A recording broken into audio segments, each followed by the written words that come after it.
Welcome to Spectrum Stories, where we present your stories to the world. Today, we'd like you to meet our friend Alan Mackey, a former Air Force pilot eager to share his story about how he learned to live with his loss of vision and soar without sight. I was in the military in the Air Force from 1985 to 92. I went to the Air Force Academy, graduated, and got a B-52 out of pilot training. And out of B-52s, I got hired by American Airlines, fortunately. And I was flying the 757, 767, the last plane I flew before I went blind. And what happened was I was having some sinus surgery, relatively minor sinus surgery. But I came down with bacterial meningitis as a result of that sinus surgery. And it kills a lot of people, and I was lucky to live through it. But I came out of it blind. And so the damage is in my brain, back in my visual cortex. My eyes actually work fine. So I can track you, I can look like I can see. But if you go back in my brain, there's some missing pieces, little missing pieces that where my visual cortex is. So I cannot see anything.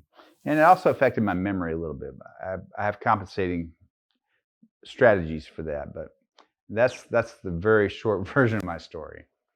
I went to a school in Texas, Austin, Texas, called Chris Cole. It says Texas is answer to blindness for adults. And so I started learning Braille there. I learned to cook. I learned to do shop. So in a machine shop, I learned to operate a drill and a power saw and things like that. And the idea of that was you can do so much more than you think you can, right? And I haven't used a drill or a power saw since then very much, but I made a little project. I did a little chess set out of wooden blocks. And I made it, and so they had everybody do a project like that. So I had to do 3 meals to cook 3 really good big meals to get out of the class. In other words, they were teaching us to live again. They were teaching us you can do it. You have to work at it, and you have to learn all these things new, but you can do it. And that was what I got out of Chris Cole.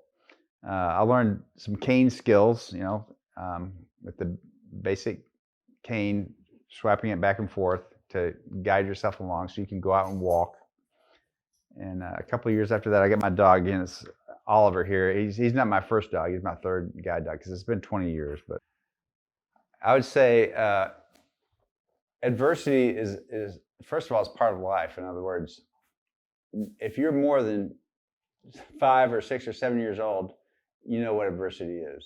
Adversity is going to come, and you have to deal with it day by day. In other words, if you think, oh, this might happen to me in 2, 3, 4, or 20 years from now, then you'll make yourself crazy. You can't do that. You have to live day by day. Not that you shouldn't plan, you must plan. Not that you shouldn't think ahead, you must think ahead. But you have to deal with the bad things that happen to you day by day. And trust people. You will need people. You need good friends, and my wife and my family have been absolutely instrumental in helping me get through all this. And I've been so very fortunate, and good friends. So I'm kind of all over the map here, but I'm thinking getting through adversity is a matter of staying positive, and it's hard to stay positive, but you can always find somebody who's worse off than you. You know what? You can be happy even in rehab. You can be happy even though you're blind. You may, hopefully you'll never have to go through what I went through. Keep a positive attitude is very critical, very important. Count your blessings.